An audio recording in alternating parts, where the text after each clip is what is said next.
I don't know if you've experienced this, but you must have definitely seen it somewhere in your circles, where this girl was mostly, I think it happens to girls, I don't know why, but maybe because I've seen it in my circles, where you're really good friends, and then they start dating or get married, and all of a sudden, they are no longer available to anyone else other than the boyfriend or the husband. And they just disappear like that. Somehow you lose a good friendship. But if it's a relationship and something goes wrong, then they come back to you. And you're constantly wondering what really happened.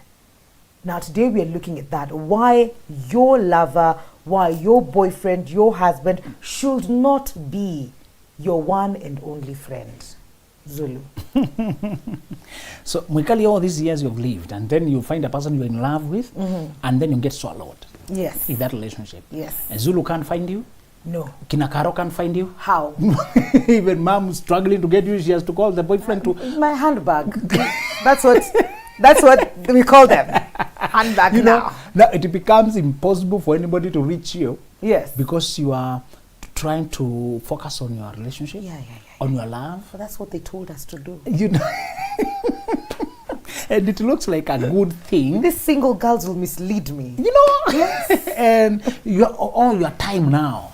All your time now. This is your future. You know, this is your... Now, again, what we are discussing today goes with the same rule. Life has definitives and principles. Anybody who tells you, there's no formula to life, is just ignorant. Biology has laws, physics has laws, astronomy has laws, life has laws. Yes. This is not to say everything about life is predictable, but to say there are things that this leads to that. You do this, leads to this. All right? For as long as the earth endures, seal time and heaven, seasons, dark and night, dark and night shall not cease. There's a cyclic way in which the world is revolving. There are some things that always follow each other. There's a motion you set and it ends up this way. Yes. So people should not tell you, there's no formula. Your development follows a procedure. Yes. Both you and the Chinese, first of all, the eyes and both you and as long as you are human, the baby will follow similar developmental procedures. So there are things about life that follow. And today's discussion, we are discussing one of those things where you are told, if you don't show commitment to your relationship, it will not blossom, and that is right. Yeah. But the rule today is the difference is measure, the difference is balance, the difference is how much, where, and here. What Ecclesiastes told you, lay hold of this without letting go of this. Sometimes read Ecclesiastes to brainstorm. It's very philosophical. Yeah. Somebody say, it was a very wise king who was drunk and he started rambling. So that's how he wrote Ecclesiastes. Very wealthy man, very wise, and he started reflecting about life in a drunken stupor. Then he said, I tried pleasure. I said I would see how much music, how much women, how much alcohol. And actually he said, I tried everything, guys. Let me give you my conclusion. You know? The rambling of Ecclesiastes gives you a panoramic view of life. Of a backslidden guy doing a return trip and giving you a summary of what happened to save you from having to learn from experience. Yeah. You know, and he says, he calls himself the preacher. Most people call themselves preachers, are actually not preachers. Oh. Hiya. Somebody say this world has two categories of people. Saints who think they are sinners, and the sinners who think they are saints. The rest? No in between. No in between. So those people have become aware of God and grace. They just realize how undeserving they are. And they start repenting and living in humility because of forgiveness. Yes. Those who have not realized at all, who have not agreed with God, they think, I'm not the only one. This is just him, and I'm not even me. I'm not that bad. So the question today is about the balance of, now that you're in love, where is life? So today we are balancing between love and life.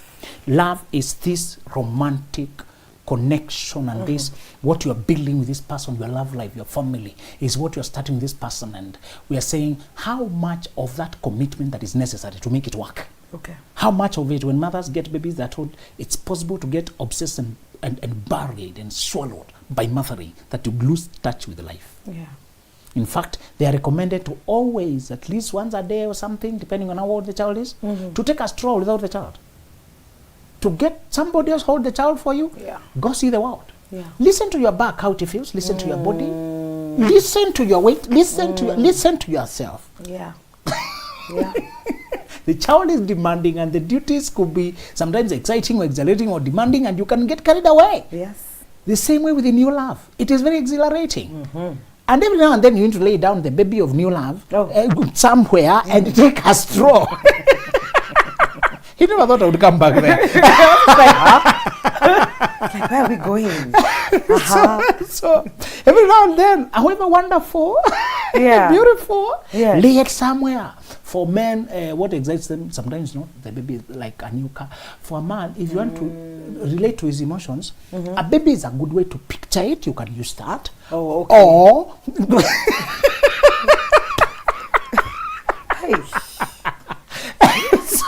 it's not that to say we don't happy with a child. Well, but a car would be better. Such is life. So this guy's dream car, when a guy lays hold. There's a guy eating bats and spiders. And he used the money to buy a dream motorcycle that he made look like a Subaru, because he dreamed of a Subaru and can't afford a Subaru now. So he got a motorcycle, painted blue, make it look like somehow I even have an exhaust pipe like a Subaru, a motorbike, and he's earning it by risking his life. Yeah. Oh, I know. Oh my God.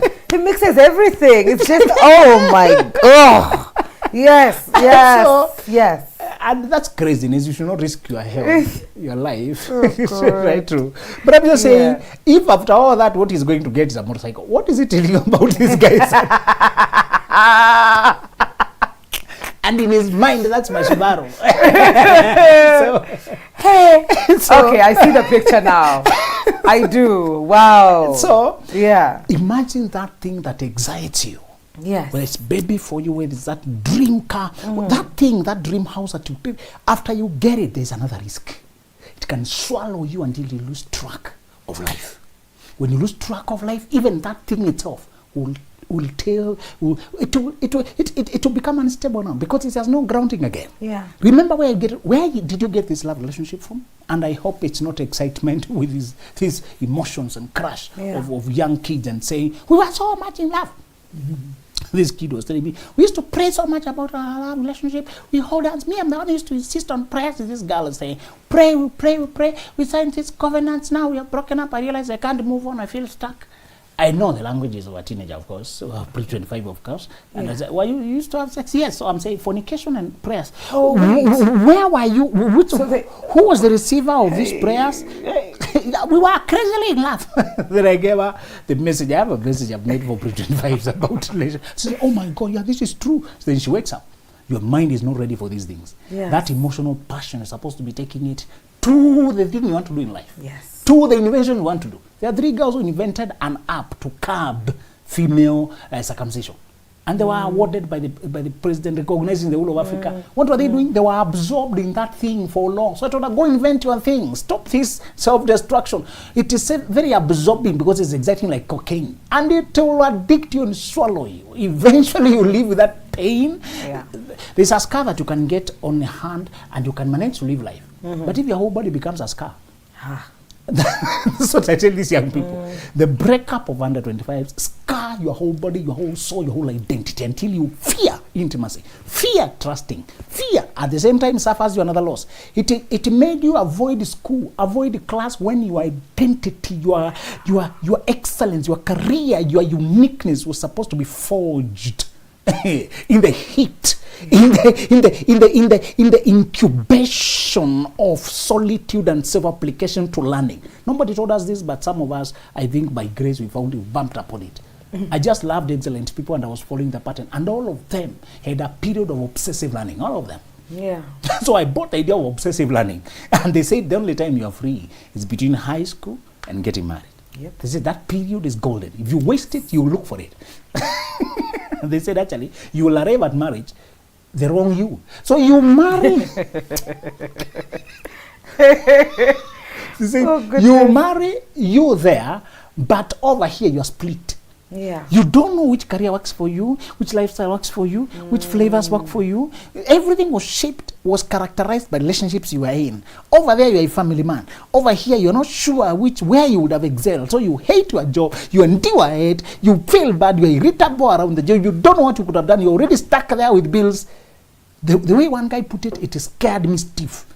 He said, I'm telling you this because you will find opportunities to have sex, to have boyfriend or girlfriends. The excitement will come. Your friends will be doing it in your eyes and you will feel it. Yeah. He said, the only way you can resist that strong temptation is when you have a stronger calling. It's when something that has interested you more. When you compare it, Paul reached a point and said, everything that was benefit to me, being a lawyer, being famous, I counted it. Once when I weighed it versus the core, the higher core, became like dung, became like manure. So there's some things that they become waste now. Once you weighed what it is for, to say this passing indulgence, and they become like trash and waste. Once you've seen the wonderful thing of who you are. So we are saying, what the balance is, you should follow the following rules. If you start a relationship and this person becomes your best friend, your company, your consort, who you talk to, who gives you hope, it's okay to be talking regularly. My everything. But if you replace the girlfriends, you replace your mentor, you replace the books, you replace church, you replace the fellowship, you replace the meeting groups, that's a very unhealthy relationship for the following reasons. This person, you will crowd their space, you will suffocate them, and they will feel uncomfortable and they feel like you are needy and weighty. It's easier to date a person who is light. Please stop imagining literally. Like one to us. Okay, I understand what you mean. A person who is emotionally agile in that they can take a yes or no. Yeah. They are here or there. Yeah. And I told you what shocked me and what made me realize I was dealing with the right girl. And if I mess up, I'll miss her. Yeah. I gave her an appointment and I cancelled it. I wanted to cancel it last minute. And? When it is tomorrow.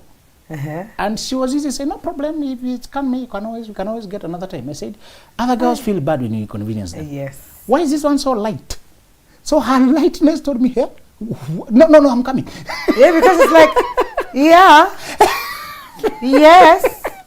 Mm-hmm. So when you are needy and you need this person mandatorily to talk to you, mandatorily to answer you, must pick your call, must talk to you every morning, must be there for you, must, you become heavy. When you also have options of, I thought we can have a moment, but if you're busy, we can always do it in the evening. We can always talk next time. Tell me when you're ready. That's a light person who tells you their life is full. Yes. That is so true. They have other things they can do. Okay, if it feels bad because they're prepared, but they also know they can't force things. So let me also see how you behave when you're given chance.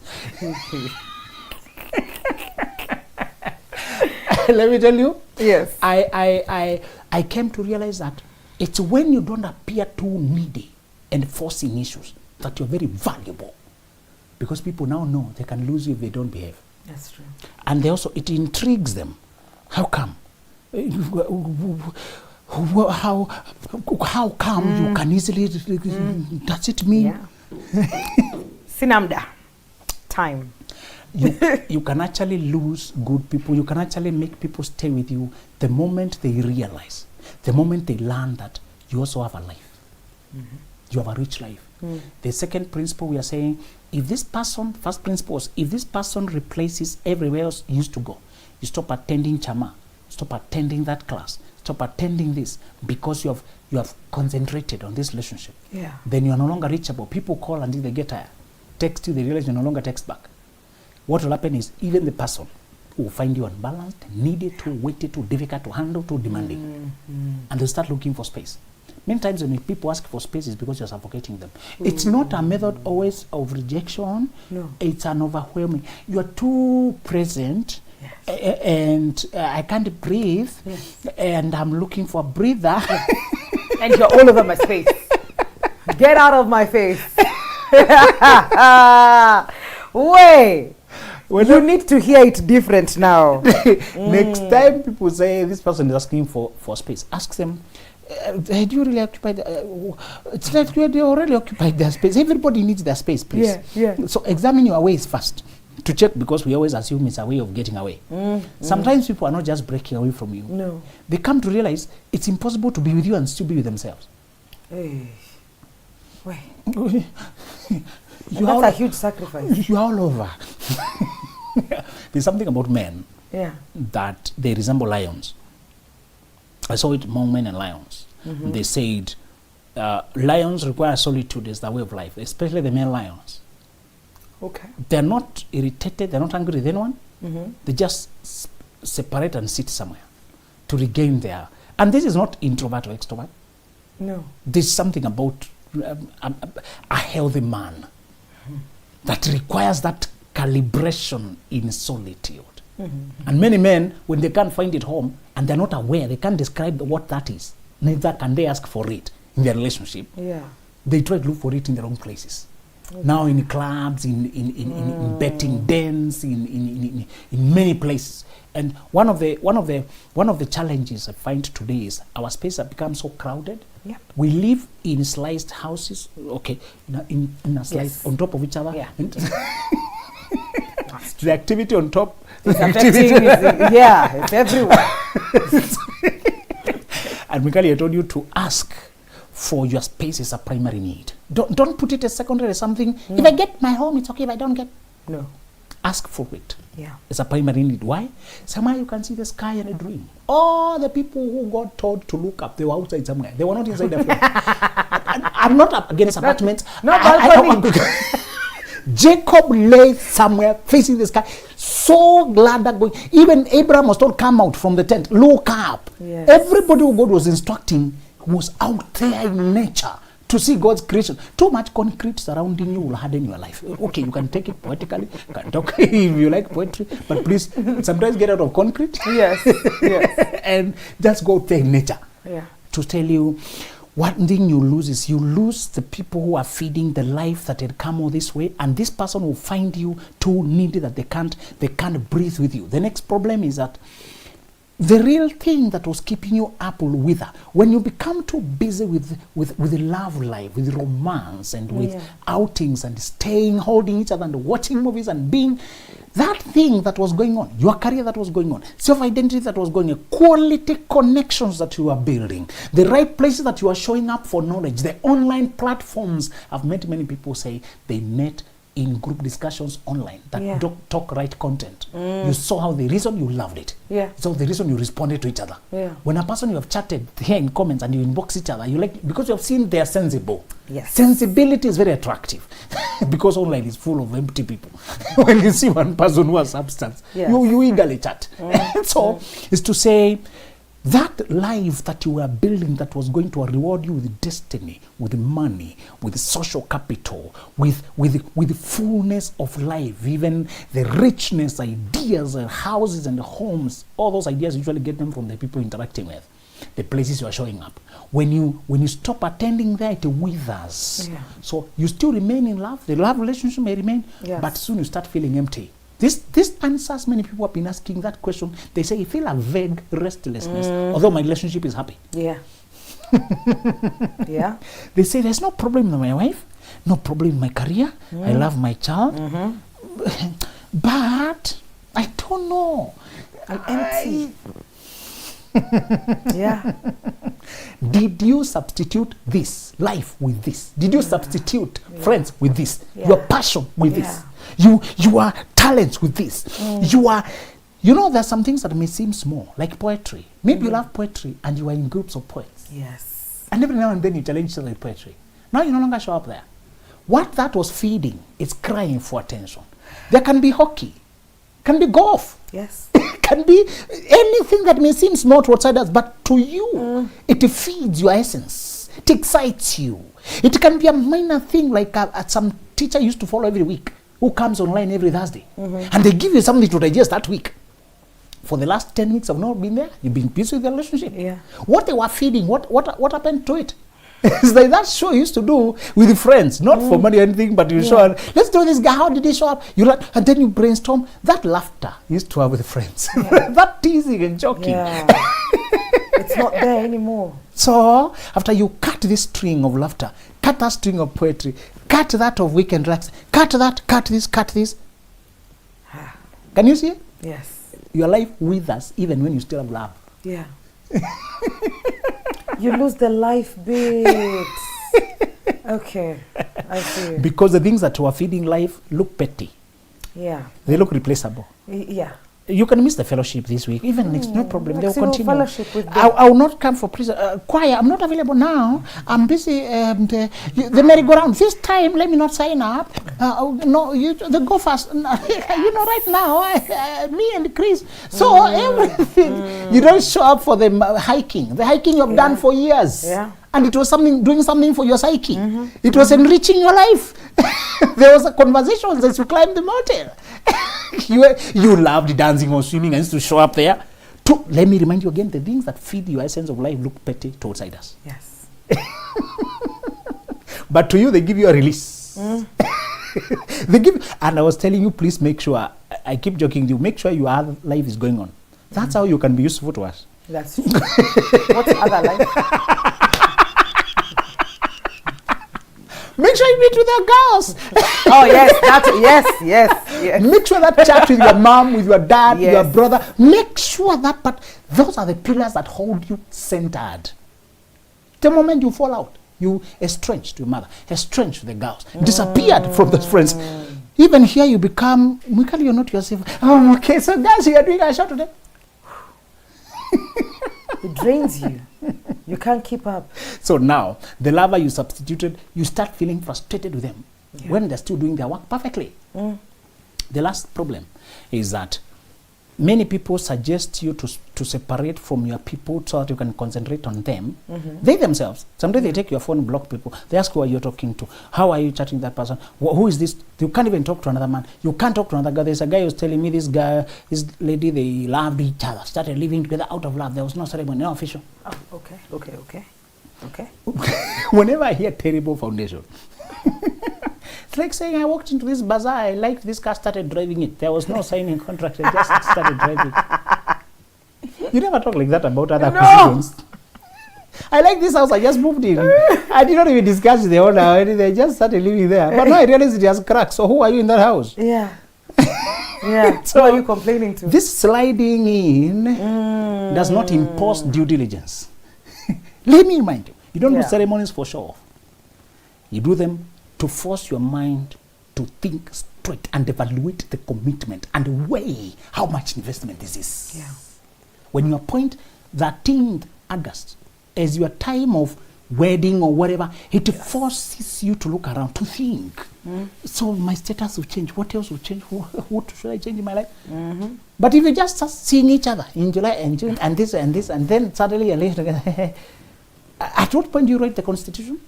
At what point do you shift from being single, start flirting, entertaining? At what point do you start creating time? At what point?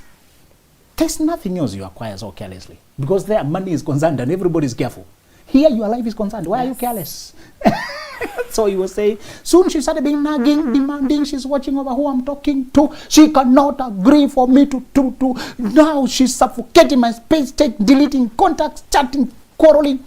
So the third reason your person cannot be your only friend is because many times they are projecting their insecurities and control onto you. Yeah. And with time, if you let them, they'll kick out everybody in your life. With time, if you let them, they will cut off contacts you have developed for decades. Yeah. Megally, some contacts you got them from school. You will never be back in school. No. If somebody kicks them out, how will you replace that? They can. One guy would take the lady's number and call on the contacts of money. Yes, and chatting like she's in a situation. Just send me, we'll talk later. And looking who you talked to, chatted to. So ruined the contacts, so that some of those people have never come back. Oh no! Because they don't understand, why would you keep that kind of person in your life unless you are abducted with a gun in your head? Yes. Why would you subject my connection, my relationship with you to that kind of person? How do you feel when you call a person and their lover picks? You feel betrayed. It's like, why are you picking? Why would you subject our relationship to that? You even feel pissed. Yeah. Say, now imagine money, somebody calling you money, and they delete the chats so that you never, that person goes silent on you. You don't know what happened. You don't know what happened. Because you tolerated a person who showed you signs of insecurity, trying to crowd your space, because you are very insecure, they wanted to possess you. Yeah. Other people are planning to break you down to death. I saw a sad story where this lady said she found this woman who had stage 4 cancer, and they tried to treat her, but there was an ex-husband who would visit, beat her, rape her. At some point she got pregnant. She did not have the energy for it to be taken out. She did not have the blood for, and it was a eulogy. She had passed. Why was there no family or friends? Because he had systematically already cut off everyone. Yes. Some of these people are here to kill you, but they don't shoot you at once. They sever your connections. Cut people off. Cut. They have a diabolical desire to torment. And you, because you project your niceness to them, you can't imagine that degree of evil. No. So this lady was unfortunately broken down all the way till she died because she was alone. Yeah. Although she used to be connected. Never underestimate a person who starts being secure with everyone, trying to cut you off with everyone. Yeah. And we are not justifying you not giving time to your relationship because you're always with your friends. Yeah. But we are saying as long as you are adjusting your life to accommodate your relationship, you should continue getting in touch. And I'll feel worried when my girl no longer attends those things, has calls from those side I don't know. That side that pre-existed me. Yeah. Let it evolve. Let it continue evolving. Yeah. Why? There's a side of your fulfillment and your balance in life that will always come from there. I trust you. I don't have to monitor you. I cannot police a grown-up unless that becomes my career. I have another career. Mikali, as long as you have a career, don't heap upon yourself another career. Give them the duty to police themselves according to how much they respect this union. If they don't respect it, don't police them. You can't force it. Dissolve it. Absolutely. All right? Yeah. So as to say, it's a danger sign when it's the person asking you to cut people off. It's a danger sign that they could be here for a very diabolical mission. And it will not end before finishing you. Yes. You know, it's this kinds of relationship that leave you isolated and stuck in life. And this is how we end it. If you continue to tolerate this behavior, thinking you're giving love a chance, when in fact you're giving room to an arson to touch your life and demolish the social capital that you have built all of your life. The right lover will never impoverish your life of quality connections. Rather, it will always seek to safeguard and even add to them by introducing you to other resourceful people. So what do we say? If they are doing this to you, how about you cut them off? Yeah? Adios.